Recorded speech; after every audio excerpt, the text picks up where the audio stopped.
Hello students, welcome back. ਅਸੀਂ ਚਰਚਾ ਕਰ ਰਹੇ ਹਾਂ 8ਵੀਂ ਜਮਾਤ ਦੇ ਸਮਾਜਿਕ ਸਿੱਖਿਆ ਵਿਸ਼ੇ ਦੇ PAS NAS ਟੈਸਟ ਲਈ ਕੁਝ ਇੰਪੋਰਟੈਂਟ ਕੁਐਸਚਨਸ ਨੂੰ ਇਸ ਲੜੀ ਦੇ ਵਿੱਚ ਅਸੀਂ ਡਿਸਕਸ ਕਰ ਰਹੇ ਹਾਂ। ਇਸ ਤੋਂ ਪਹਿਲਾਂ ਅਸੀਂ ਪਿਛਲੇ ਕਈ ਸਾਰੇ ਲੈਸਨਸ ਨੂੰ ਡਿਸਕਸ ਕਰ ਚੁੱਕੇ ਹਾਂ। ਅੱਜ ਅਸੀਂ ਇੱਕ ਹੋਰ ਨਵੇਂ ਲੈਸਨ ਦੇ ਬਾਰੇ 'ਚ ਇਸ ਪਾਠ ਦੇ ਵਿੱਚ ਚਰਚਾ ਕਰਾਂਗੇ। ਇਸ ਡਿਸਕਸ਼ਨ ਨੂੰ ਸ਼ੁਰੂ ਕਰਨ ਤੋਂ ਪਹਿਲਾਂ ਮੈਂ ਤੁਹਾਡਾ ਸਾਰੇ ਹੀ ਬੱਚਿਆਂ ਦਾ ਅਤੇ ਅਧਿਆਪਕ ਸਾਥੀਆਂ ਦਾ ਧੰਨਵਾਦ ਕਰਨਾ ਚਾਹੂੰਗਾ, ਜਿਨ੍ਹਾਂ ਨੇ ਜੋ ਮੇਰੀਆਂ ਪਿਛਲੀ ਵੀਡੀਓਜ਼ ਨੇ ਉਹਨਾਂ ਨੂੰ ਕਾਫੀ ਜ਼ਿਆਦਾ ਪਸੰਦ ਕੀਤਾ ਹੈ।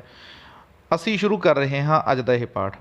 ਪਹਿਲਾ ਕੁਐਸਚਨ ਹੈ, ਤਸਵੀਰ ਵਿਚਲੇ ਸ਼ਾਸਕ ਨੂੰ ਪਹਿਚਾਣੋ। ਤੁਹਾਡੇ ਸਾਹਮਣੇ ਇੱਕ ਤਸਵੀਰ ਦਿੱਤੀ ਗਈ ਹੈ। ਇਸ ਦੇ 4 ਆਪਸ਼ਨ ਹਨ। ਪਹਿਲਾ ਆਪਸ਼ਨ ਹੈ ਹੈਦਰ ਅਲੀ, ਦੂਸਰਾ ਮੁਰਸ਼ਿਦ ਅਲੀ ਖਾਨ, ਟਿੱਪੂ ਸੁਲਤਾਨ। ਇਹਨਾਂ ਵਿੱਚੋਂ ਕੋਈ ਵੀ ਨਹੀਂ। ਮੁਰਸ਼ਿਦ ਅਲੀ ਖਾਨ ਅਸੀਂ ਨਹੀਂ ਪੜ੍ਹਿਆ ਹੈ। ਮੁਰਸ਼ਿਦ ਕੁਲੀ ਖਾਨ ਇੱਕ ਜ਼ਿਕਰ ਆਉਂਦਾ ਹੈ ਬੰਗਾਲ ਦੇ ਇਤਿਹਾਸ ਨੂੰ ਜਦੋਂ ਅਸੀਂ ਪੜ੍ਹਦੇ ਹਾਂ।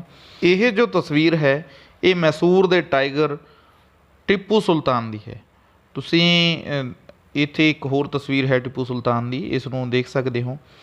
ਇਹ ਇੱਕ ਅਜਿਹਾ ਸ਼ਾਸਕ ਹੋਇਆ ਹੈ ਜਿਹੜਾ ਅੰਗਰੇਜ਼ਾਂ ਦੇ ਖਿਲਾਫ ਲੜਾਈ ਲੜਦਾ ਹੋਇਆ ਲੜਾਈ ਦੇ ਮੋਰਚੇ ਦੇ ਵਿੱਚ ਸ਼ਰੰਗਾਪਟਮ ਦੀ ਲੜਾਈ ਦੇ ਵਿੱਚ ਮਾਰਿਆ ਗਿਆ ਸੀਗਾ। ਇਹ ਮਹਾਨ ਭਾਰਤੀ ਯੋਧਾ ਹੈ ਜਿਸ ਨੇ ਅੰਗਰੇਜ਼ਾਂ ਨੂੰ ਬਹੁਤ ਜ਼ਬਰਦਸਤ ਟੱਕਰ ਦਿੱਤੀ। ਇਸ ਦੇ ਪਿਤਾ ਨੇ, ਜੋ ਇਸ ਦੇ ਪਿਤਾ ਜੀ ਸਨ, ਜਿਸ ਨੂੰ ਪਿਛਲੇ ਲੈਕਚਰ ਦੇ ਵਿੱਚ ਅਸੀਂ ਡਿਸਕਸ ਕੀਤਾ ਸੀ, ਹੈਦਰ ਅਲੀ, ਉਸਨੇ ਮੈਸੂਰ ਰਾਜ ਦੀ ਸਥਾਪਨਾ ਕੀਤੀ ਸੀ ਅਤੇ ਉਸਨੇ ਅੰਗਰੇਜ਼ਾਂ ਨੂੰ ਇੱਕ ਲੜਾਈ ਦੇ ਵਿੱਚ ਹਰਾਇਆ ਵੀ ਸੀ। ਉਹ ਇੱਕ ਪਹਿਲਾ ਭਾਰਤੀ ਰਾਜਾ ਸੀ, ਪਹਿਲਾ ਅਤੇ ਆਖਰੀ ਉਹੀ ਸੀ ਜਿਸ ਨੇ ਅੰਗਰੇਜ਼ਾਂ ਨੂੰ ਲੜਾਈ ਦੇ ਮੈਦਾਨ ਵਿੱਚ ਹਰਾਇਆ ਸੀ। ਹੋਰ ਕਿਸੇ ਵੀ ਰਾਜੇ ਕੋਲੋਂ ਜੋ ਅੰਗਰੇਜ਼ ਹਨ ਉਹ ਹਾਰੇ ਨਹੀਂ ਸਨ, ਭਾਰਤ ਦੇ ਕਿਸੇ ਰਾਜੇ ਕੋਲੋਂ ਖਾਸ ਕਰਕੇ। ਤਾਂ ਇਹ ਜੋ ਕੁਐਸਚਨ ਦਾ ਰਾਈਟ ਆਨਸਰ ਹੈ ਉਹ ਹੈ ਟਿੱਪੂ ਸੁਲਤਾਨ। ਨੈਕਸਟ ਕੁਐਸਚਨ ਵੱਲ ਚੱਲਦੇ ਹਾਂ। ਸੈਕਿੰਡ ਕੁਐਸਚਨ ਹੈ, ਭਾਰਤ ਯੂਰਪੀ ਵਪਾਰ ਦੇ 3 ਮੁੱਖ ਰਸਤੇ ਸਨ। ਇਹ ਰਸਤੇ 15ਵੀਂ ਸਦੀ ਵਿੱਚ ਪੱਛਮੀ ਏਸ਼ੀਆ ਵਿੱਚ ਅਤੇ ਦੱਖਣ ਪੂਰਬ ਦੇ ਪ੍ਰਦੇਸ਼ਾਂ ਵਿੱਚ ਤੁਰਕਾਂ ਦਾ ਰਾਜ ਸਥਾਪਿਤ ਹੋ ਜਾਣ ਕਾਰਨ ਬੰਦ ਹੋ ਗਏ ਸਨ। ਇਸ ਕਰਕੇ ਯੂਰਪੀ ਦੇਸ਼ਾਂ ਨੇ ਭਾਰਤ ਨਾਲ ਵਪਾਰ ਕਰਨ ਲਈ ਨਵੇਂ ਸਮੁੰਦਰੀ ਰਸਤੇ ਲੱਭਣੇ ਸ਼ੁਰੂ ਕਰ ਦਿੱਤੇ। ਸਿੱਟੇ ਵਜੋਂ ਵਾਸਕੋ ਡੇ ਗਾਮਾ ਸਮੁੰਦਰੀ ਰਸਤੇ ਰਾਹੀਂ ਭਾਰਤ ਪਹੁੰਚਣ ਵਾਲਾ ਪਹਿਲਾ ਯਾਤਰੀ ਸੀ। ਕੀ ਤੁਸੀਂ ਦੱਸ ਸਕਦੇ ਹੋ ਕਿ ਉਹ ਕਿਸ ਦੇਸ਼ ਦਾ ਵਾਸੀ ਸੀ?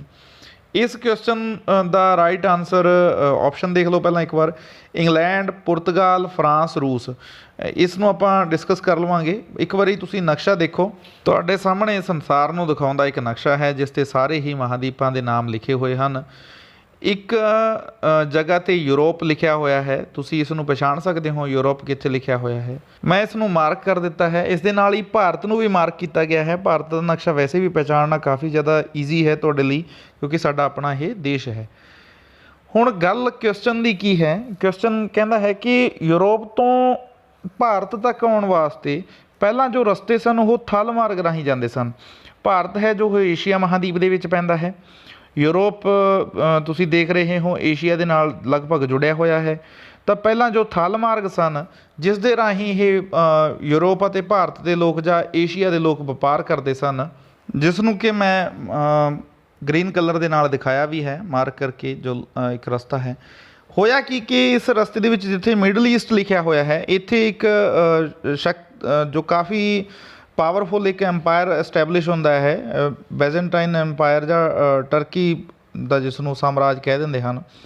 ਉਸ ਨੇ ਇਸ ਰਸਤੇ ਦੇ ਉੱਪਰ ਬਿਲਕੁਲ ਆਪਣਾ ਕਬਜ਼ਾ ਜਮਾ ਲਿਆ ਅਤੇ ਇਸ ਰਸਤੇ ਨੂੰ ਬਲੌਕ ਕਰ ਦਿੱਤਾ। ਯੂਰਪ ਦਾ ਏਸ਼ੀਆ ਨਾਲੋਂ ਜੋ ਥਲ ਭਾਗ ਨਾਲ ਸੰਪਰਕ ਸੀ ਉਹ ਟੁੱਟ ਗਿਆ। ਹੁਣ ਯੂਰਪ ਦੇ ਲੋਕਾਂ ਨੂੰ ਭਾਰਤ ਨਾਲ ਜਾਂ ਭਾਰਤ ਵਰਗੇ ਹੋਰ ਜੋ ਗਵਾਂਢੀ ਦੇਸ਼ ਸਨ ਉਹਨਾਂ ਨਾਲ ਵਪਾਰ ਕਰਨ ਦੇ ਲਈ ਇੱਕ ਨਵੇਂ ਰਸਤੇ ਦੀ ਲੋੜ ਸੀ, ਜੋ ਕਿ ਸਮੁੰਦਰ ਦੇ ਰਾਹੀਂ ਪੁਰਤਗਾਲ ਦੇ ਇੱਕ ਵਾਸੀ ਨੇ ਭਾਰਤ ਦਾ ਰਸਤਾ ਲੱਭਿਆ, ਜੋ ਕਿ ਕੁਝ ਇਸ ਤਰ੍ਹਾਂ ਨਾਲ ਆਉਂਦਾ ਸੀ। ਗ੍ਰੀਨ ਕਲਰ ਦੇ ਵਿੱਚ ਮੈਂ ਇਸ ਰੂਟ ਨੂੰ ਦਿਖਾਇਆ ਹੈ। ਅਫਰੀਕਾ ਦੇ ਉੱਪਰ ਦੀ ਘੁੰਮ ਕੇ ਆਉਂਦਾ ਇਹ ਰਸਤਾ, ਜੋ ਅਫਰੀਕਾ ਦੇ ਟਿਪ ਦੇ ਉੱਪਰ ਕੇਪ ਆਫ ਗੁੱਡ ਹੋਪ ਹੈ, ਉਸ ਤੋਂ ਇਹ ਰਸਤਾ ਭਾਰਤ ਵੱਲ ਆਉਂਦਾ ਸੀ। ਔਰ ਇਸ ਯਾਤਰੀ ਦਾ ਨਾਮ ਸੀ ਵਾਸਕੋ ਡੇ ਗਾਮਾ, ਜੋ ਕਿ ਪੁਰਤਗਾਲ ਯਾਨੀ ਯੂਰਪ ਦੇ ਇੱਕ ਦੇਸ਼ ਦਾ ਵਾਸੀ ਸੀ। ਉਹ ਖੋਜ ਕਰਨ ਦੇ ਲਈ ਨਿਕਲਿਆ। ਅਫਰੀਕਾ ਦੇ ਇਸ ਤੱਟ ਦੇ ਉੱਪਰ ਆ ਕੇ ਉਸਨੂੰ ਇੱਕ ਗੁਜਰਾਤ ਦਾ ਕੋਈ ਵਪਾਰੀ ਮਿਲਿਆ। ਉਸ ਵਪਾਰੀ ਦੀ ਮਦਦ ਦੇ ਨਾਲ ਉਹ ਭਾਰਤ ਵੱਲ ਨੂੰ ਉਸਨੇ ਚੱਲਣਾ ਸ਼ੁਰੂ ਕਰ ਦਿੱਤਾ ਅਤੇ 1498 ਈਸਵੀ ਦੇ ਵਿੱਚ ਉਹ ਭਾਰਤ ਦੇ ਪੱਛਮ ਤੱਟ ਵੱਲ ਕਾਲੀਕਟ ਨਾਂ ਦੀ ਇੱਕ ਜਗ੍ਹਾ ਦੇ ਉੱਪਰ ਉਤਰਿਆ। ਉੱਥੋਂ ਦਾ ਜੋ ਸਥਾਨਕ ਰਾਜਾ ਸੀ ਜਮੋਰਿਨ, ਉਸਨੇ ਉਸ ਦਾ ਬਹੁਤ ਜ਼ਿਆਦਾ ਸਵਾਗਤ ਕੀਤਾ।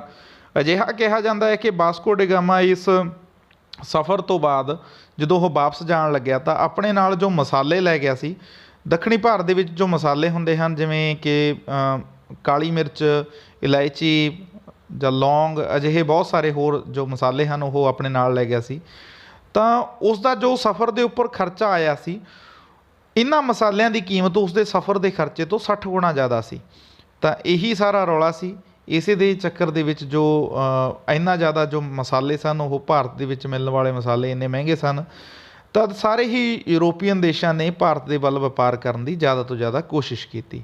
ਨੈਕਸਟ ਕੁਐਸਚਨ ਦੇਖਦੇ ਹਾਂ। ਜੋ ਸੈਕਿੰਡ ਕੁਐਸਚਨ ਹੈ ਉਸ ਦਾ ਆਨਸਰ ਸਾਰੇ ਹੀ ਬੱਚਿਆਂ ਨੂੰ ਕਲੀਅਰ ਹੈ। ਸੈਕਿੰਡ ਕੁਐਸਚਨ ਦਾ ਰਾਈਟ ਆਨਸਰ ਹੈ ਪੁਰਤਗਾਲ ਦਾ ਵਾਸੀ ਸੀ Vasco da Gama. Vasco da Gama ਨੇ ਯਾਦ ਰੱਖਣਾ ਹੈ ਭਾਰਤ ਦੇ ਲਈ ਸਮੁੰਦਰੀ ਰਸਤੇ ਦੀ ਖੋਜ ਕੀਤੀ ਹੈ, ਨਾ ਕਿ ਭਾਰਤ ਦੀ ਖੋਜ ਕੀਤੀ ਹੈ। ਜੋ ਇਸ ਦਾ ਇਹੀ ਇੱਕ ਹੋਰ ਕੰਟੈਂਪਰੇਰੀ ਇੱਕ ਹੋਰ ਯਾਤਰੀ ਹੋਇਆ ਹੈ ਕ੍ਰਿਸਟੋਫਰ ਕੋਲੰਬਸ। ਉਸਨੇ ਅਮਰੀਕਾ ਜੋ ਮਹਾਂਦੀਪ ਹੈ ਉਸ ਦੀ ਖੋਜ ਕੀਤੀ ਸੀ, ਕਿਉਂਕਿ ਉਸ ਦੀ ਖੋਜ ਤੋਂ ਪਹਿਲਾਂ ਕਿਸੇ ਨੂੰ ਵੀ ਅਮਰੀਕਾ ਬਾਰੇ ਪਤਾ ਨਹੀਂ ਸੀ। ਜਦ ਕਿ ਅਸੀਂ ਪਿਛਲੇ ਕੁਐਸਚਨ ਦੇ ਵਿੱਚ ਹੀ ਪੜ੍ਹਿਆ ਕਿ ਭਾਰਤ ਨਾਲ ਇਹਨਾਂ ਦਾ ਪਹਿਲਾਂ ਵੀ ਵਪਾਰ ਚੱਲਦਾ ਸੀ, ਤਾਂ ਇੱਕ ਰਸਤਾ ਹੀ ਨਵਾਂ ਲੱਭਿਆ ਗਿਆ ਸੀ, ਹਾਲਾਂਕਿ ਭਾਰਤ ਦੀ ਖੋਜ ਨਹੀਂ ਕੀਤੀ ਸੀ। ਨੈਕਸਟ ਕੁਐਸਚਨ ਦੇਖਦੇ ਹਾਂ। ਇਹਨਾਂ ਵਿੱਚ ਕਿਹੜੀਆਂ ਯੂਰੋਪੀਅਨ ਸ਼ਕਤੀਆਂ ਨੇ ਭਾਰਤ ਵਿੱਚ ਸਾਮਰਾਜ ਸਥਾਪਿਤ ਕਰਨ ਦੀ ਕੋਸ਼ਿਸ਼ ਕੀਤੀ? ਆਪਸ਼ਨ 1 ਹੈ ਅੰਗਰੇਜ਼, 2 ਪੁਰਤਗਾਲੀ, 3 ਡੱਚ, ਆਪਸ਼ਨ 4 ਹੈ ਸਾਰੇ ਹੀ। ਤਾਂ ਇਹਨਾਂ ਸਾਰੀਆਂ ਹੀ ਸ਼ਕਤੀਆਂ ਨੇ ਬਾਰੋ-ਬਾਰੀ ਕੋਸ਼ਿਸ਼ ਕੀਤੀ ਕਿ ਭਾਰਤ ਦੇ ਵਿੱਚ ਸਾਮਰਾਜ ਸਥਾਪਿਤ ਕੀਤਾ ਜਾਵੇ। ਇਹ ਗੱਲ ਵੱਖਰੀ ਹੈ ਕਿ ਬਾਅਦ ਦੇ ਵਿੱਚ ਜਾ ਕੇ ਜੋ ਕਾਮਯਾਬੀ ਹੈ ਉਹ ਸਿਰਫ ਅੰਗਰੇਜ਼ਾਂ ਨੂੰ ਮਿਲੀ, ਬਾਕੀ ਦੇ ਸਾਰੇ ਹੀ ਕਾਫੀ ਜ਼ਿਆਦਾ ਪਿੱਛੇ ਰਹਿ ਗਏ ਸਨ। ਅਸੀਂ ਭਾਰਤ ਦਾ ਜੋ ਇਸੇ ਮਹੀਨੇ ਦੇ ਵਿੱਚ ਅਸੀਂ ਆਜ਼ਾਦੀ ਦਿਹਾੜਾ ਮਨਾ ਰਹੇ ਹਾਂ, ਉਸ ਸਮੇਂ ਸਾਨੂੰ ਚੰਗੀ ਤਰ੍ਹਾਂ ਨਾਲ ਯਾਦ ਹੁੰਦਾ ਹੈ ਕਿ ਅਸੀਂ 15 ਅਗਸਤ 1947 ਨੂੰ ਅੰਗਰੇਜ਼ਾਂ ਤੋਂ ਦੇਸ਼ ਨੂੰ ਆਜ਼ਾਦ ਕਰਵਾਇਆ ਹੈ, ਨਾ ਕਿ ਡੱਚ ਜਾਂ ਫਰਾਂਸੀਸੀਆਂ ਤੋਂ। ਨੈਕਸਟ ਕੁਐਸਚਨ ਦੇਖਦੇ ਹਾਂ। ਨੈਕਸਟ ਕੁਐਸਚਨ ਹੈ ਪਲਾਸੀ ਦੀ ਲੜਾਈ ਦਾ ਮੁੱਖ ਕਾਰਨ ਕੀ ਸੀ? ਦਸਤਕ ਪ੍ਰਣਾਲੀ ਦੀ ਅੰਗਰੇਜ਼ਾਂ ਦੁਆਰਾ ਗਲਤ ਵਰਤੋਂ, ਸਿਰਾਜੂਦੌਲਾ ਦਾ ਫਰੁਖਸੀਅਰ ਦਾ ਸਾਥ ਦੇਣਾ, ਅੰਗਰੇਜ਼ਾਂ ਦੀ ਧਾਰਮਿਕ ਦਖਲਅੰਦਾਜ਼ੀ, ਉਪਰੋਕਤ ਵਿੱਚੋਂ ਕੋਈ ਵੀ ਨਹੀਂ। ਅੰਗਰੇਜ਼ਾਂ ਦੀ ਧਾਰਮਿਕ ਦਖਲਅੰਦਾਜ਼ੀ ਇਸ ਸਮੇਂ ਕੋਈ ਜ਼ਿਆਦਾ ਇੰਨੀ ਵੱਡੀ ਗੱਲ ਨਹੀਂ ਸੀ, ਜਿਸ ਕਾਰਨ ਕਿ ਪਲਾਸੀ ਦੀ ਲੜਾਈ ਹੁੰਦੀ। ਸਿਰਾਜੂਦੌਲਾ ਅਤੇ ਫਰੁਖਸੀਅਰ ਦਾ ਜੋ ਟਾਈਮ ਪੀਰੀਅਡ ਹੈ ਉਹ ਮੈਚ ਨਹੀਂ ਕਰਦਾ। ਫਰੁਖਸੀਅਰ ਦਾ ਜੋ ਟਾਈਮ ਪੀਰੀਅਡ ਹੈ ਉਹ ਸਿਰਾਜੂਦੌਲਾ ਨਾਲੋਂ ਬਹੁਤ ਜ਼ਿਆਦਾ ਪਹਿਲਾਂ ਦਾ ਹੈ। ਤੁਹਾਨੂੰ ਪਿਛਲੀ ਕਲਾਸ ਦੇ ਵਿੱਚ ਫਰੁਖਸੀਅਰ ਦਾ ਟਾਈਮ ਪੀਰੀਅਡ ਯਾਦ ਹੋਵੇਗਾ, ਜਦ ਕਿ ਸਿਰਾਜੂਦੌਲਾ ਦਾ ਜੋ ਟਾਈਮ ਪੀਰੀਅਡ ਹੈ ਉਹ 1757 ਦੀ ਇਹ ਪਲਾਸੀ ਦੀ ਲੜਾਈ 'ਚ ਖਤਮ ਹੋ ਜਾਂਦਾ ਹੈ।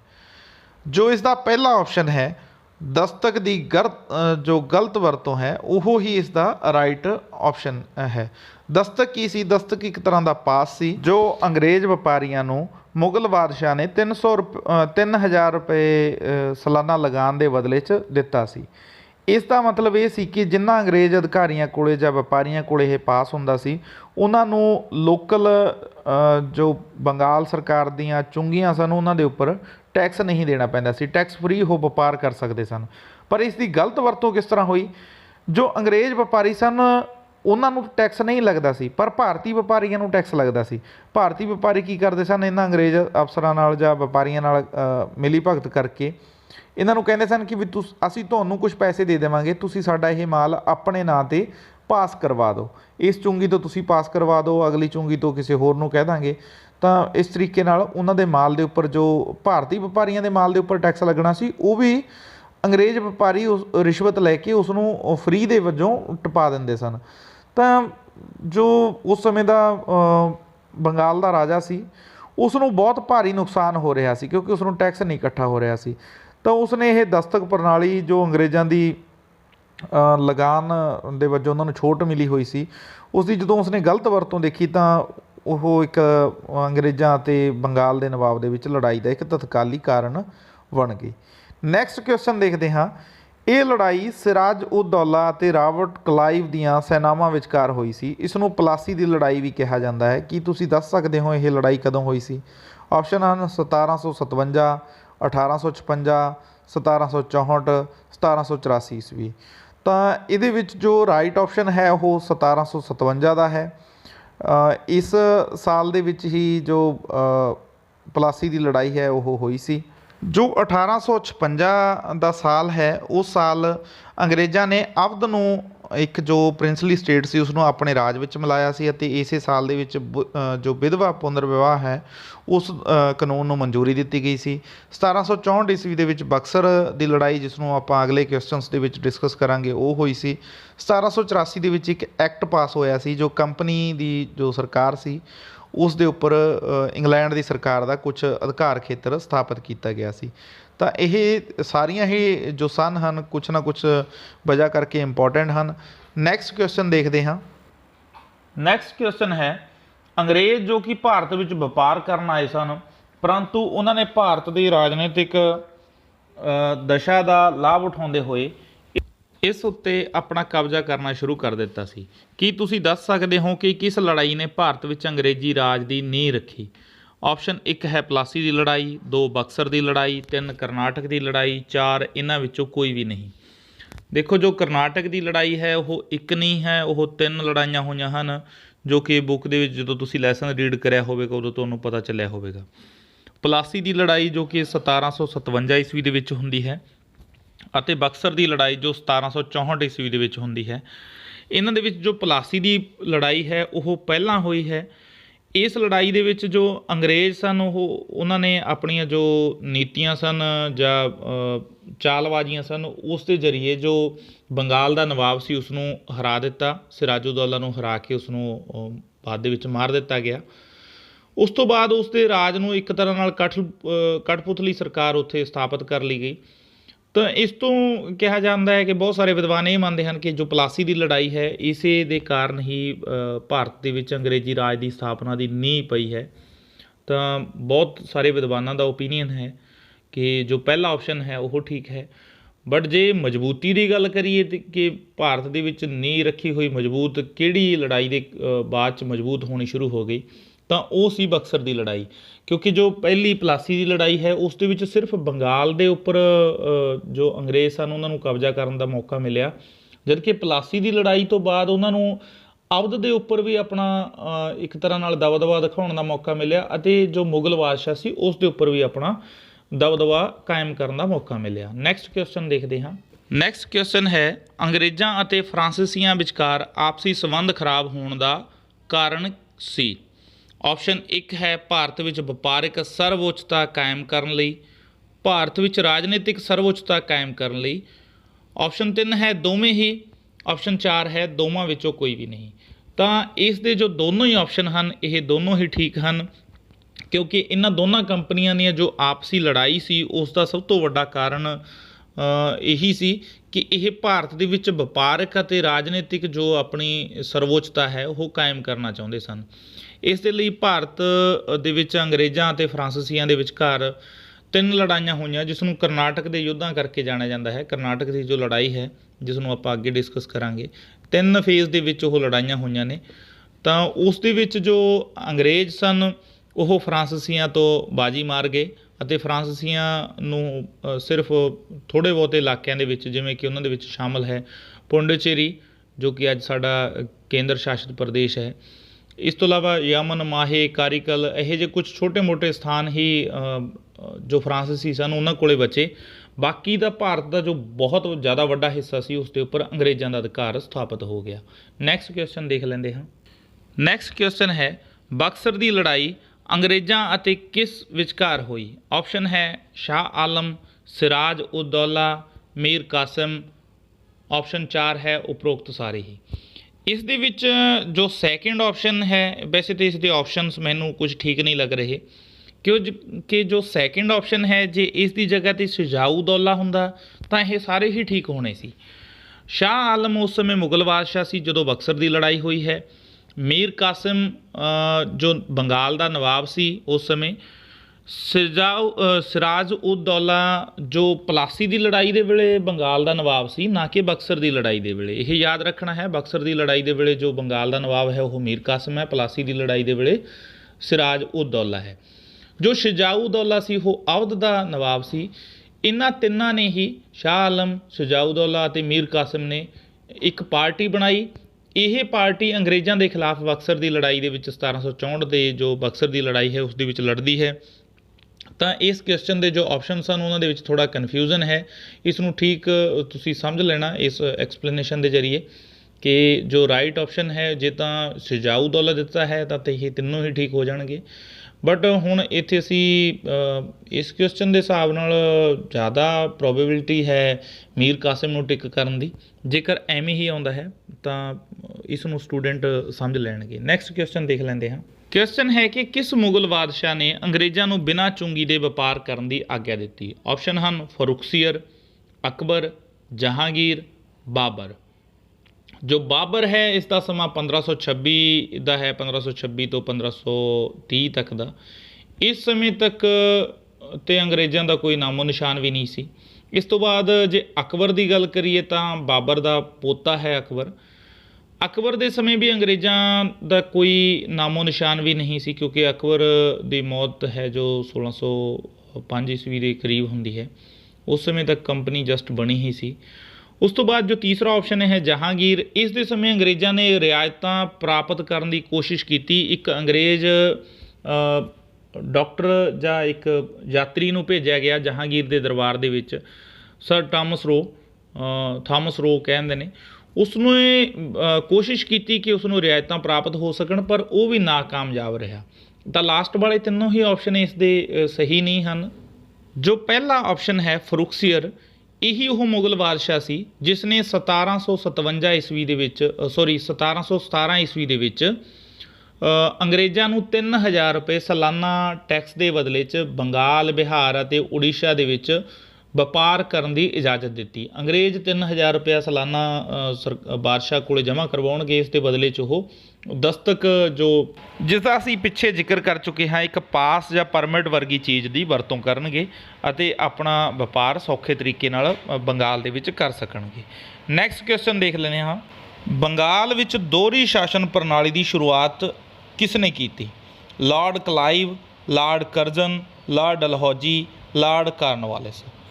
इस क्वेश्चन का जो राइट आंसर है वो पहला ऑप्शन है लार्ड क्लाइव।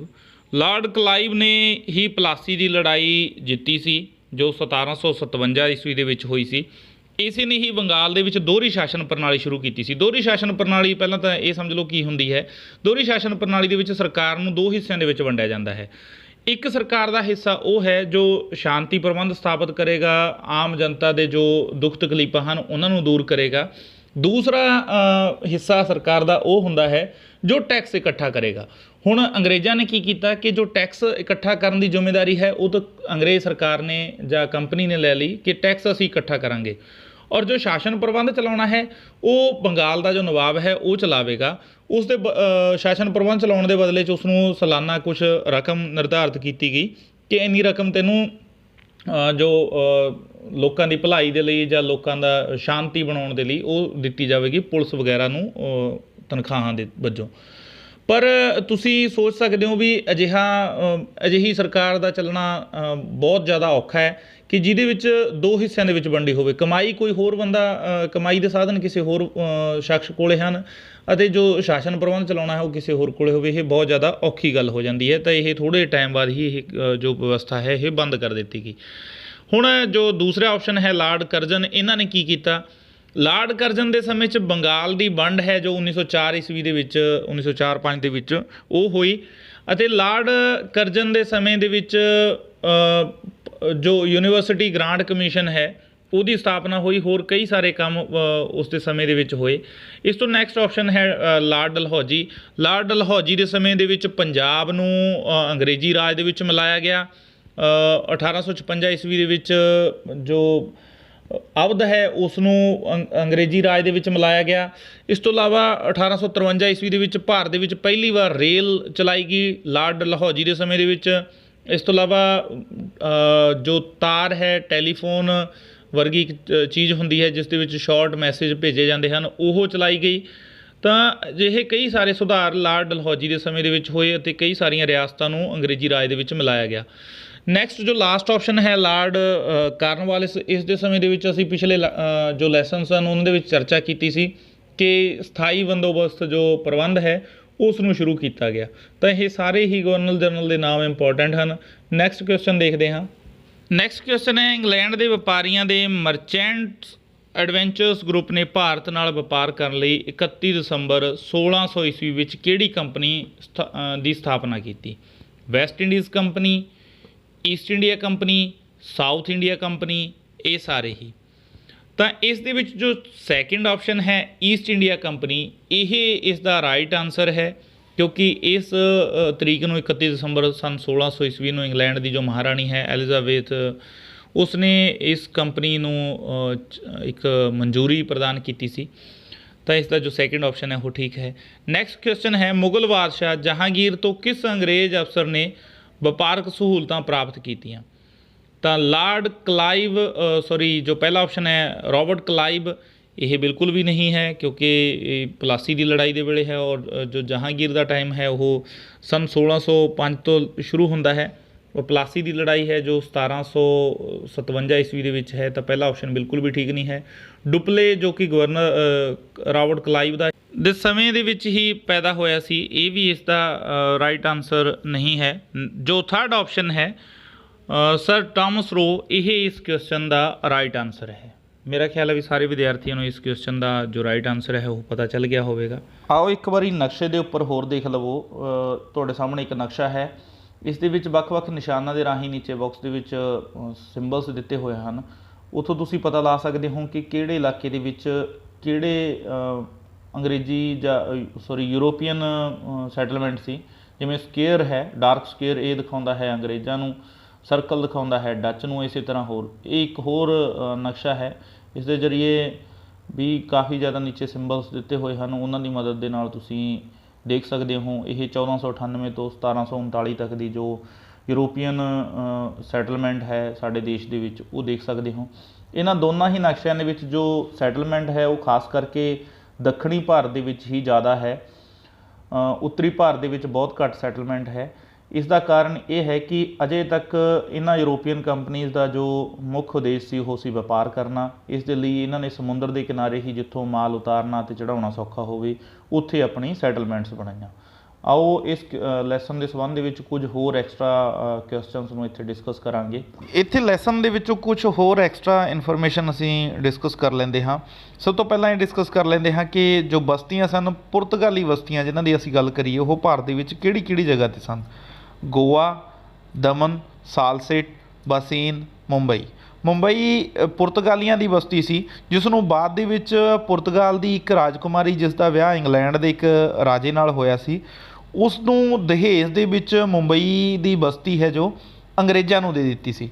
ਯਾਨੀ ਇੰਗਲੈਂਡ ਦੇ ਰਾਜੇ ਨੂੰ ਉਹ ਬਸਤੀ ਦੇ ਦਿੱਤੀ ਗਈ ਸੀ, ਪਰ ਇੰਗਲੈਂਡ ਦੇ ਰਾਜੇ ਨੇ ਇਹ ਬਸਤੀ ਕੁਝ ਮਾਮੂਲੀ ਜਿਹਾ ਟੈਕਸ ਲੈਣ ਤੋਂ ਬਾਅਦ, ਮਾਮੂਲੀ ਜਿਹਾ ਕਿਰਾਇਆ ਲੈਣ ਤੋਂ ਬਾਅਦ ਅੰਗਰੇਜ਼ ਕੰਪਨੀ ਨੂੰ ਇਹ ਅੱਗੇ ਹੈਂਡਓਵਰ ਕਰ ਦਿੱਤੀ ਸੀ। ਤਾਂ ਇਹ ਯਾਦ ਰੱਖਣਾ ਹੈ ਭਾਰਤ ਦੇ ਵਿੱਚ ਕਿਹੜੀ ਕਿਹੜੀ ਜਗ੍ਹਾ 'ਤੇ ਪੁਰਤਗਾਲੀ ਬਸਤੀਆਂ ਸਨ। ਇਸ ਤੋਂ ਅੱਗੇ ਡੱਚ ਬਸਤੀਆਂ ਦੀ ਗੱਲ ਕਰ ਲੈਂਦੇ ਹਾਂ। ਡੱਚ ਬਸਤੀਆਂ ਭਾਰਤ ਦੇ ਵਿੱਚ ਕਿੱਥੇ ਕਿੱਥੇ ਸਨ? ਕੋਚੀਨ, ਸੂਰਤ, ਨਾਗਾਪਟਮ, ਪੁਲੀਕਟ, ਚਿਨਸੂਰਾ। ਇਹ ਡੱਚ ਜੋ ਈਸਟ ਇੰਡੀਆ ਕੰਪਨੀ ਸੀ ਉਸ ਦੀਆਂ ਕੁਝ ਇੰਪੋਰਟੈਂਟ ਬਸਤੀਆਂ ਸਨ। ਇਸ ਤੋਂ ਨੈਕਸਟ ਹੈ ਅੰਗਰੇਜ਼ੀ ਬਸਤੀਆਂ। ਅੰਗਰੇਜ਼ਾਂ ਨੇ ਭਾਰਤ ਦੇ ਵਿੱਚ ਕਿੱਥੇ ਕਿੱਥੇ ਆਪਣੀਆਂ ਬਸਤੀਆਂ ਸਥਾਪਿਤ ਕੀਤੀਆਂ? ਸੂਰਤ, ਅਹਿਮਦਾਬਾਦ, ਬੜੌਚ, ਆਗਰਾ, ਬੰਬਈ, ਕਲਕੱਤਾ। ਬੰਬਈ ਅੰਗਰੇਜ਼ਾਂ ਨੂੰ ਕਿਵੇਂ ਮਿਲਿਆ, ਇਸ ਦੇ ਬਾਰੇ 'ਚ ਅਸੀਂ ਪਿੱਛੇ ਡਿਸਕਸ ਕਰ ਚੁੱਕੇ ਹਾਂ। ਬੰਬਈ ਪਹਿਲਾਂ ਪੁਰਤਗਾਲੀਆਂ ਦੀ ਇੱਕ ਬਸਤੀ ਸੀ, ਅਤੇ ਗੋਆ ਵੀ ਪੁਰਤਗਾਲੀਆਂ ਦੀ ਇੱਕ ਇੰਪੋਰਟੈਂਟ ਹੋਰ ਬਸਤੀ ਸੀ, ਜੋ 1961 ਦੇ ਵਿੱਚ ਗੋਆ ਪੁਰਤਗਾਲੀਆਂ ਤੋਂ ਸਾਡੇ ਦੇਸ਼ ਨੇ ਉਸ ਨੂੰ ਵਾਪਸ ਲਿਆ। ਨੈਕਸਟ ਇਸ ਦੇ ਵਿੱਚ ਯਾਦ ਰੱਖਣ ਯੋਗ ਹੈ ਕਿ ਕਰਨਾਟਕ ਦੇ ਯੁੱਧਾਂ ਦੇ ਬਾਰੇ 'ਚ। ਕਰਨਾਟਕ ਦੇ 3 ਯੁੱਧ ਹੋਏ ਹਨ, ਤਿੰਨਾਂ ਨੂੰ ਮੈਂ ਇੱਥੇ ਮੈਂਸ਼ਨ ਕਰ ਦਿੱਤਾ ਹੈ। ਪਹਿਲਾ ਯੁੱਧ 1746 ਤੋਂ ਲੈ ਕੇ 1748 ਤੱਕ ਹੋਇਆ, ਦੂਸਰਾ 1749 ਤੋਂ 1754 ਈਸਵੀ ਤੱਕ, ਅਤੇ ਤੀਸਰਾ 1756 ਤੋਂ 1763 ਈਸਵੀ ਤੱਕ, ਜਿਸ ਨੂੰ 7 ਸਾਲਾਂ ਯੁੱਧ ਵੀ ਕਿਹਾ ਜਾਂਦਾ ਹੈ। ਇਹ ਦੋਨੋਂ ਜਿੰਨੇ ਵੀ ਇਹ ਯੁੱਧ ਹੋਏ ਹਨ, ਇਹ ਨਾ ਤਾਂ ਕਰਨਾਟਕ ਭਾਰਤ ਦਾ ਹੀ ਇੱਕ ਰਾਜ ਦਾ ਨਾਮ ਹੈ, ਪਰ ਅਸਲ ਵਿੱਚ ਇਹ ਯੁੱਧ ਲੜੇ ਗਏ ਸਨ ਫਰਾਂਸੀਸੀ ਅਤੇ ਅੰਗਰੇਜ਼ੀ ਕੰਪਨੀਆਂ ਦੇ ਵਿਚਕਾਰ। ਅੰਗਰੇਜ਼ੀ ਈਸਟ ਇੰਡੀਆ ਕੰਪਨੀ ਚਾਹੁੰਦੀ ਸੀ ਕਿ ਭਾਰਤ ਦੇ ਉੱਪਰ ਉਹਨਾਂ ਦਾ ਕਬਜ਼ਾ ਹੋਵੇ, ਜਦਕਿ ਫਰਾਂਸੀਸੀ ਚਾਹੁੰਦੇ ਸਨ ਕਿ ਭਾਰਤ ਦੇ ਉੱਪਰ ਉਹਨਾਂ ਦਾ ਕਬਜ਼ਾ ਹੋਵੇ। ਇਸ ਨੂੰ ਲੈ ਕੇ ਇਹਨਾਂ ਦੋਨੋਂ ਕੰਪਨੀਆਂ ਦੇ ਵਿੱਚ 3 ਵਾਰ ਲਗਾਤਾਰ ਲੜਾਈ ਹੋਈ, ਜਿਸ ਦੇ ਵਿੱਚ ਆਖਰ ਦੇ ਵਿੱਚ ਜੋ ਅੰਗਰੇਜ਼ ਕੰਪਨੀ ਹੈ, ਅੰਗਰੇਜ਼ ਈਸਟ ਇੰਡੀਆ ਕੰਪਨੀ, ਉਹ ਬਾਜੀ ਮਾਰ ਗਈ ਅਤੇ ਭਾਰਤ ਦੇ ਇੱਕ ਵੱਡੇ ਹਿੱਸੇ ਦੇ ਉੱਪਰ ਅੰਗਰੇਜ਼ ਈਸਟ ਇੰਡੀਆ ਕੰਪਨੀ ਦਾ ਰਾਜ ਸਥਾਪਿਤ ਹੋ ਗਿਆ। ਇਸ ਤੋਂ ਬਾਅਦ ਇੱਕ ਸਹਾਇਕ ਸੰਧੀ ਸ਼ੁਰੂ ਕਰਨ ਵਾਲਾ ਜੋ ਅੰਗਰੇਜ਼ ਗਵਰਨਰ ਜਨਰਲ ਹੈ, ਉਸ ਦਾ ਨਾਮ ਸੀ ਲਾਰਡ ਵੈਲਜ਼ਲੀ। ਸਹਾਇਕ ਸੰਧੀ ਕੀ ਹੁੰਦੀ ਸੀ, ਇਸ ਦੇ ਬਾਰੇ 'ਚ ਸਮਝ ਲਵੋ। ਸਹਾਇਕ ਸੰਧੀ ਇੱਕ ਇਸ ਤਰ੍ਹਾਂ ਦੀ ਸੰਧੀ ਹੁੰਦੀ ਸੀ, ਇੱਕ ਸਮਝੌਤਾ ਹੁੰਦਾ ਸੀ ਜੋ ਕਿ ਅੰਗਰੇਜ਼ ਈਸਟ ਇੰਡੀਆ ਕੰਪਨੀ ਭਾਰਤੀ ਦੇਸੀ ਰਾਜਿਆਂ ਦੇ ਨਾਲ ਕਰਦੀ ਸੀ। ਇਸ ਦੇ ਵਿੱਚ ਦੇਸੀ ਰਾਜਿਆਂ ਨੂੰ ਅੰਗਰੇਜ਼ ਇੱਕ ਫੌਜ ਮੁਹੱਈਆ ਕਰਵਾਉਂਦੇ ਸਨ ਜੋ ਅੰਗਰੇਜ਼ੀ ਫੌਜ ਹੁੰਦੀ ਸੀ, ਪਰ ਇਸ ਫੌਜ ਦਾ ਖਰਚਾ ਭਾਰਤੀ ਰਾਜੇ ਨੇ ਦੇਣਾ ਹੁੰਦਾ ਸੀ। ਨੈਕਸਟ ਪੁਆਇੰਟ ਇਹ ਹੁੰਦਾ ਸੀਗਾ ਕਿ ਭਾਰਤੀ ਰਾਜੇ ਨੂੰ ਆਪਣੇ ਦਰਬਾਰ ਦੇ ਵਿੱਚ ਇੱਕ ਅੰਗਰੇਜ਼ਾਂ ਦਾ ਇੱਕ ਅਧਿਕਾਰੀ ਰੱਖਣਾ ਪੈਂਦਾ ਸੀ ਜਿਸ ਨੂੰ ਰੈਜੀਡੈਂਟ ਕਿਹਾ ਜਾਂਦਾ ਸੀਗਾ। ਔਰ ਨੈਕਸਟ ਪੁਆਇੰਟ ਇਹ ਹੁੰਦਾ ਸੀਗਾ ਕਿ ਭਾਰਤੀ ਰਾਜਾ ਅੰਗਰੇਜ਼ਾਂ ਦੀ ਮਰਜ਼ੀ ਤੋਂ ਬਿਨਾਂ ਕਿਸੇ ਵੀ ਭਾਰਤੀ ਹੋਰ ਰਾਜੇ ਨਾਲ ਜਾਂ ਵਿਦੇਸ਼ੀ ਰਾਜੇ ਨਾਲ ਜਾਂ ਵਿਦੇਸ਼ੀ ਕਿਸੇ ਕੰਪਨੀ ਨਾਲ ਕੋਈ ਵੀ ਸੰਬੰਧ ਨਹੀਂ ਰੱਖੇਗਾ। ਅੰਗਰੇਜ਼ਾਂ ਦੀ ਮਰਜ਼ੀ ਤੋਂ ਬਿਨਾਂ ਜਾਂ ਅੰਗਰੇਜ਼ਾਂ ਦੀ ਸਲਾਹ ਤੋਂ ਬਿਨਾਂ ਕਿਸੇ ਵੀ ਹੋਰ ਰਾਜੇ ਨਾਲ ਜਾਂ ਕਿਸੇ ਹੋਰ ਸ਼ਖਸ ਕਿਸੇ ਹੋਰ ਪਾਰਟੀ ਨਾਲ ਯੁੱਧ ਸ਼ੁਰੂ ਨਹੀਂ ਕਰ ਸਕਦਾ। ਤਾਂ ਤੁਸੀਂ ਦੇਖ ਸਕਦੇ ਹੋ ਕਿ ਬੜੀ ਮਤਲਬ ਅੰਗਰੇਜ਼ਾਂ ਦੀ ਇੱਕ ਚਾਲ ਸੀ ਕਿ ਅੰਗਰੇਜ਼ਾਂ ਨੇ ਇਹ ਸੰਧੀ ਭਾਰਤ ਦੇ ਵਿੱਚ ਬਹੁਤ ਵੱਡੇ ਇਲਾਕੇ ਦੇ ਵਿੱਚ ਕੀਤੀ। ਹੋਇਆ ਕਿ ਅੰਗਰੇਜ਼ਾਂ ਨੇ ਇੱਕ ਫੌਜ ਤਿਆਰ ਕੀਤੀ ਜਿਸ ਦਾ ਖਰਚਾ ਭਾਰਤੀ ਰਾਜੇ ਦਿੰਦੇ ਸਨ ਅਤੇ ਫੌਜ ਉਹ ਅੰਗਰੇਜ਼ਾਂ ਦੇ ਲਈ ਕੰਮ ਕਰਦੀ ਸੀ। ਤੁਸੀਂ ਸੋਚੋ ਬਈ ਇੱਕ ਪਟਿਆਲਾ ਰਿਆਸਤ ਦਾ ਰਾਜਾ ਹੈ ਅਤੇ ਇੱਕ ਜੀਂਦ ਰਿਆਸਤ ਦਾ ਰਾਜਾ ਹੈ, ਇਹਨਾਂ ਦੋਨਾਂ ਨੇ ਹੀ ਸਹਾਇਕ ਸੰਧੀ 'ਤੇ ਸਾਈਨ ਕਰ ਲਏ ਹਨ। ਦੋਨਾਂ ਦੇ ਸਹਾਇਕ ਸੰਧੀ ਦੀਆਂ ਸ਼ਰਤਾਂ ਦੇ ਵਿੱਚ ਅਸੀਂ ਪਿੱਛੇ ਚਰਚਾ ਕਰ ਚੁੱਕੇ ਹਾਂ ਕਿ ਕੀ ਸ਼ਰਤਾਂ ਹਨ। ਕੀ ਤੁਹਾਨੂੰ ਲੱਗਦਾ ਹੈ ਕਿ ਇਹ ਜੇ ਕੱਲ੍ਹ ਨੂੰ ਇਹਨਾਂ ਦੀ ਦੋਨਾਂ ਦੀ ਆਪਸ ਦੇ ਵਿੱਚ ਕੋਈ ਲੜਾਈ ਹੋ ਜਾਵੇ ਤਾਂ ਇਹਨਾਂ ਦੀ ਫੌਜ ਹੈ ਜਿਹੜੀ ਉਹ ਲੜ ਸਕਦੀ ਹੈ ਆਪਸ ਦੇ ਵਿੱਚ? ਨਹੀਂ, ਬਿਲਕੁਲ ਵੀ ਨਹੀਂ, ਕਿਉਂਕਿ ਦੋਨਾਂ ਦੇ ਕੋਲੇ ਅੰਗਰੇਜ਼ਾਂ ਦੀ ਫੌਜ ਹੈ। ਅੰਗਰੇਜ਼ ਇਹਨਾਂ ਦਾ ਸਮਝੌਤਾ ਕਰਵਾ ਦਿੰਦੇ ਸਨ, ਇਹਨਾਂ ਨੂੰ ਲੜਨ ਨਹੀਂ ਦਿੰਦੇ ਸਨ। ਅਤੇ ਹੁੰਦਾ ਕੀ ਸੀ ਕਿ ਅੰਗਰੇਜ਼ਾਂ ਨੂੰ ਬਿਨਾਂ ਆਪਣਾ 1 ਰੁਪਇਆ ਵੀ ਖਰਚ ਕੀਤੇ ਇੱਕ ਵਿਸ਼ਾਲ ਫੌਜ ਉਹਨਾਂ ਕੋਲੇ ਖੜੀ ਹੋ ਗਈ ਜੋ ਕਿ ਬਾਅਦ ਦੇ ਵਿੱਚ ਉਹਨਾਂ ਦਾ ਸਾਮਰਾਜ ਸਥਾਪਿਤ ਕਰਨ ਦੇ ਵਿੱਚ ਬਹੁਤ ਜ਼ਿਆਦਾ ਸਹਾਈ ਹੋਈ। ਨੈਕਸਟ ਇਹ ਪੁਆਇੰਟ ਦੇਖਦੇ ਹਾਂ, ਇਸ ਸੰਧੀ ਰਾਹੀਂ ਕਿਹੜੇ ਰਾਜ ਹਨ ਜਿਨ੍ਹਾਂ 'ਤੇ ਕਬਜ਼ਾ ਕੀਤਾ ਗਿਆ। ਹੈਦਰਾਬਾਦ ਉਹ ਪਹਿਲੀ ਰਿਆਸਤ ਸੀ ਜਿਸ ਨੇ ਇਸ ਸੰਧੀ ਦੇ ਉੱਪਰ ਸਮਝੌਤੇ ਦੇ ਉੱਪਰ ਸਾਈਨ ਕੀਤੇ। ਉਸ ਤੋਂ ਬਾਅਦ ਅਵਧ, ਮੈਸੂਰ, ਤੰਜੌਰ ਅਤੇ ਰਾਜਪੂਤ ਰਿਆਸਤਾਂ, ਹੋਰ ਬਹੁਤ ਸਾਰੀਆਂ ਛੋਟੀਆਂ ਮੋਟੀਆਂ ਰਾਜਪੂਤ ਰਿਆਸਤਾਂ ਸਨ। ਇਸ ਤੋਂ ਇਲਾਵਾ ਭਾਰਤ ਦੇ ਹੋਰ ਵੀ ਕਈ ਸਾਰੇ ਰਾਜ ਸਨ ਜਿਨ੍ਹਾਂ ਨੇ ਇਹ ਸੰਧੀ ਦੇ ਉੱਪਰ ਸਮਝੌਤਾ ਕੀਤਾ, ਇਸ ਨੂੰ ਰੈਕਟੀਫਾਈ ਕੀਤਾ। ਨੈਕਸਟ ਪੁਆਇੰਟ ਦੇਖਦੇ ਹਾਂ, ਮੈਸੂਰ ਦੇ ਯੁੱਧ। ਮੈਸੂਰ ਦੇ ਉੱਪਰ ਕਬਜ਼ਾ ਕਰਨ ਦੇ ਲਈ ਅੰਗਰੇਜ਼ਾਂ ਅਤੇ ਮੈਸੂਰ ਦੇ ਜੋ ਰਾਜੇ ਸਨ ਟਿੱਪੂ ਸੁਲਤਾਨ ਅਤੇ ਹੈਦਰ ਅਲੀ, ਉਹਨਾਂ ਦੇ ਨਾਲ 4 ਯੁੱਧ ਹੋਏ। ਪਹਿਲਾ ਯੁੱਧ ਦੀ ਮੈਂ ਡੇਟ ਮੈਂਸ਼ਨ ਕੀਤੀ ਹੈ 1767 ਤੋਂ 1769 ਈਸਵੀ ਤੱਕ। ਇਸ ਦੇ ਵਿੱਚ ਅੰਗਰੇਜ਼ਾਂ ਨੂੰ ਬਹੁਤ ਬੁਰੀ ਤਰ੍ਹਾਂ ਨਾਲ ਜੋ ਹੈਦਰ ਅਲੀ ਸੀ ਉਸਨੇ ਅੰਗਰੇਜ਼ਾਂ ਨੂੰ ਹਰਾਇਆ। ਦੂਸਰਾ ਹੈ ਮੈਸੂਰ ਦਾ ਦੂਸਰਾ ਯੁੱਧ ਜੋ 1780 ਤੋਂ 84 ਤੱਕ ਚੱਲਿਆ। 1782 ਦੇ ਵਿੱਚ ਹੈਦਰ ਅਲੀ ਦੀ ਮੌਤ ਹੋ ਜਾਂਦੀ ਹੈ ਅਤੇ ਚਲਦੀ ਲੜਾਈ ਦੇ ਵਿੱਚ ਹੀ ਉਸਦੇ ਪੁੱਤਰ ਟਿੱਪੂ ਸੁਲਤਾਨ ਨੂੰ ਰਾਜਾ ਬਣਾਇਆ ਜਾਂਦਾ ਹੈ। ਇਸ ਲੜਾਈ ਦੇ ਵਿੱਚ ਦੋਨੋਂ ਹੀ ਪੱਖ ਬਰਾਬਰ ਰਹੇ। ਤੀਸਰਾ ਜੋ ਯੁੱਧ ਹੈ 1790 ਤੋਂ 1792 ਈਸਵੀ ਤੱਕ ਹੋਇਆ। ਇਸ ਦੇ ਵਿੱਚ ਟਿੱਪੂ ਸੁਲਤਾਨ ਦੀ ਹਾਰ ਹੋਈ, ਉਸ ਨੂੰ ਕਾਫੀ ਜ਼ਿਆਦਾ ਆਪਣਾ ਰਾਜ ਦਾ ਹਿੱਸਾ ਅੰਗਰੇਜ਼ਾਂ ਨੂੰ ਦੇਣਾ ਪਿਆ ਅਤੇ ਆਪਣੇ 2 ਪੁੱਤਰ ਵੀ ਅੰਗਰੇਜ਼ਾਂ ਕੋਲੇ ਜ਼ਮਾਨਤ ਦੇ ਵਜੋਂ ਉਸ ਨੂੰ ਰੱਖਣੇ ਪਏ। ਚੌਥਾ ਮੈਸੂਰ ਦਾ ਯੁੱਧ ਹੈ 1799 ਈਸਵੀ ਦੇ ਵਿੱਚ। ਇਸ ਮੈਸੂਰ ਦੀ ਲੜਾਈ ਦੇ ਵਿੱਚ ਟਿੱਪੂ ਸੁਲਤਾਨ, ਜੋ ਕਿ ਅਸੀਂ ਸ਼ੁਰੂ ਦੇ ਵਿੱਚ ਡਿਸਕਸ ਕੀਤਾ ਸੀ, ਸ਼ਰੰਗਾਪਟਮ ਜੋ ਕਿ ਉਸ ਦੀ ਰਾਜਧਾਨੀ ਸੀ, ਉਸ ਦੀ ਰੱਖਿਆ ਕਰਦਾ ਹੋਇਆ ਇਹ ਮਹਾਨ ਯੋਧਾ ਆਪਣੀ ਵੀਰਗਤੀ ਨੂੰ ਪ੍ਰਾਪਤ ਹੋਇਆ। ਆਪਣੀ ਕੁਰਬਾਨੀ ਦੇ ਸਦਕਾ ਉਸਨੇ ਭਾਰਤ ਮਾਂ ਦੀ ਸੇਵਾ ਕੀਤੀ ਅਤੇ ਅੰਗਰੇਜ਼ਾਂ ਨੂੰ ਕਾਫੀ ਜ਼ਿਆਦਾ ਦਿੱਕਤ ਹੋਈ ਮੈਸੂਰ ਦੇ ਉੱਪਰ ਕਬਜ਼ਾ ਕਰਨ ਦੇ ਲਈ। ਪਰ ਜਦੋਂ ਇਹ ਯੁੱਧ ਖਤਮ ਹੋਣ ਤੋਂ ਬਾਅਦ ਮੈਸੂਰ ਦੇ ਵਿੱਚ ਜੋ ਰਾਜੇ ਬਣਾਏ ਗਏ ਉਹਨਾਂ ਨੂੰ ਇਸ ਸ਼ਰਤ 'ਤੇ ਰਾਜਾ ਬਣਾਇਆ ਗਿਆ ਕਿ ਉਹ ਸਹਾਇਕ ਸੰਧੀ ਦੇ ਉੱਪਰ ਸਿਗਨੇਚਰ ਕਰ ਲੈਣਗੇ ਅਤੇ ਸਹਾਇਕ ਸੰਧੀ ਉਹਨਾਂ ਦੇ ਉੱਪਰ ਥੋਪ ਦਿੱਤੀ ਗਈ। ਨੈਕਸਟ ਪੁਆਇੰਟ ਦੇਖਦੇ ਹਾਂ। ਨੈਕਸਟ ਪੁਆਇੰਟ ਹੈ ਅੰਗਰੇਜ਼ ਗੋਰਖਾ ਯੁੱਧ ਜੋ 1814 ਤੋਂ ਲੈ ਕੇ 1816 ਈਸਵੀ ਤੱਕ ਹੋਇਆ। ਗੋਰਖਾ ਕੌਣ ਸਨ? ਗੋਰਖਾ ਨੇਪਾਲ ਜੋ ਸਾਡਾ ਗੁਆਂਢੀ ਦੇਸ਼ ਹੈ ਉਸ ਦੇ ਵਾਸੀਆਂ ਨੂੰ ਅਸੀਂ ਗੋਰਖਾ ਆਖਦੇ ਹਾਂ। ਗੋਰਖਾਵਾਂ ਨਾਲ ਨੇਪਾਲ ਦੇ ਜੋ ਵਾਸੀ ਸਨ ਉਹਨਾਂ ਦੇ ਨਾਲ ਅੰਗਰੇਜ਼ਾਂ ਦਾ ਜੋ ਬਾਰਡਰ ਸੀ ਉਸ ਨੂੰ ਲੈ ਕੇ ਡਿਸਪਿਊਟ ਸੀ ਕਿ ਅੰਗਰੇਜ਼ ਕਹਿੰਦੇ ਸਨ ਕਿ ਸਾਡਾ ਬਾਰਡਰ ਅੱਗੇ ਤੱਕ ਜਾਂਦਾ ਹੈ, ਗੋਰਖਾ ਕਹਿੰਦੇ ਸਨ ਕਿ ਨਹੀਂ ਇੱਥੋਂ ਤੱਕ ਸਾਡਾ ਬਾਰਡਰ ਆਉਂਦਾ ਹੈ। ਇਸ ਚੀਜ਼ ਨੂੰ ਲੈ ਕੇ ਉਹਨਾਂ ਦੀ ਲੜਾਈ ਹੋਈ ਜੋ ਕਿ 1814 ਈਸਵੀ ਦੇ ਵਿੱਚ ਸ਼ੁਰੂ ਹੋਈ। 1816 ਈਸਵੀ ਦੇ ਵਿੱਚ ਇਹ ਲੜਾਈ ਖਤਮ ਹੋ ਗਈ ਜੋ ਕਿ ਸਗੋਲੀ ਦੀ ਇੱਕ ਸੰਧੀ ਹੋਈ, ਸਮਝੌਤਾ ਹੋਇਆ ਜਿਸ 'ਤੇ ਸਾਈਨ ਕਰਨ ਤੋਂ ਬਾਅਦ ਇਹ ਸਮਝੌਤਾ ਖਤਮ ਹੋ ਗਿਆ, ਮਤਲਬ ਇਹ ਯੁੱਧ ਖਤਮ ਹੋ ਗਿਆ।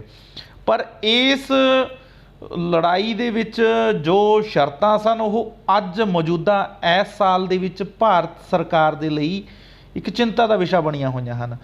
ਤੁਸੀਂ ਖੈਰ ਤੁਹਾਡੇ 'ਚੋਂ ਬਹੁਤੇ ਬੱਚਿਆਂ ਨੂੰ ਜੇਕਰ ਨਿਊਜ਼ ਫੋਲੋ ਕਰਦੇ ਹੋਣਗੇ ਤਾਂ ਪਤਾ ਹੋਵੇਗਾ ਨੇਪਾਲ ਨਾਲ ਸਾਡੇ ਭਾਰਤ ਸਰਕਾਰ ਦੇ ਜਿਹੜੇ ਸੰਬੰਧ ਹਨ ਉਹ ਬਹੁਤ ਜ਼ਿਆਦਾ ਖਰਾਬ ਹੋ ਰਹੇ ਹਨ ਕਿਉਂਕਿ ਨੇਪਾਲ ਇਸ ਸੰਧੀ ਜੋ ਸਗੋਲੀ ਦੀ ਸੰਧੀ ਹੈ ਇਸ ਨੂੰ ਲੈ ਕੇ ਕੁਝ ਏਰੀਆ 'ਤੇ ਕਲੇਮ ਕਰਦਾ ਹੈ। ਕਾਲਾ ਪਾਣੀ ਉੱਤਰਾਖੰਡ ਦੇ ਵਿੱਚ ਕੁਝ ਇਲਾਕਾ ਹੈ ਲਿਪੂ ਲੇਖ ਦਰੇ ਦੇ ਕੋਲ, ਉਸ ਦੇ ਉੱਪਰ ਕਲੇਮ ਕਰਦਾ ਹੈ ਕਿ ਇਹ ਨੇਪਾਲ ਦਾ ਹੈ, ਜਦ ਕਿ ਭਾਰਤ ਸਰਕਾਰ ਦਾ ਕਹਿਣਾ ਹੈ ਕਿ ਇਹ ਭਾਰਤ ਦਾ ਇਲਾਕਾ ਹੈ। ਤਾਂ ਨੇਪਾਲ ਨੇ ਉਸ ਇਲਾਕੇ ਨੂੰ ਆਪਣੇ ਦੇਸ਼ ਵਿੱਚ ਸ਼ਾਮਲ ਕਰਦੇ ਹੋਏ ਨਵਾਂ ਨਕਸ਼ਾ ਵੀ ਜਾਰੀ ਕਰ ਦਿੱਤਾ ਹੈ, ਜੋ ਕਿ ਸਾਡੇ ਦੇਸ਼ ਲਈ ਕਾਫੀ ਜ਼ਿਆਦਾ ਚਿੰਤਾ ਦਾ ਵਿਸ਼ਾ ਬਣ ਚੁੱਕਾ ਹੈ। ਨੈਕਸਟ ਪੁਆਇੰਟ ਹੈ ਅੰਗਰੇਜ਼ ਸਿੱਖ ਯੁੱਧ। 1839 ਦੇ ਵਿੱਚ ਸਿੱਖਾਂ ਦੇ ਮਹਾਨ ਯੋਧਾ ਮਹਾਰਾਜਾ ਰਣਜੀਤ ਸਿੰਘ ਦੀ ਮੌਤ ਹੋ ਜਾਂਦੀ ਹੈ। ਉਸ ਤੋਂ ਪਿੱਛੋਂ ਜੋ ਸਿੱਖ ਰਾਜ ਹੈ ਉਹ ਲਗਾਤਾਰ ਕਮਜ਼ੋਰ ਹੋਣਾ ਸ਼ੁਰੂ ਹੋ ਜਾਂਦਾ ਹੈ।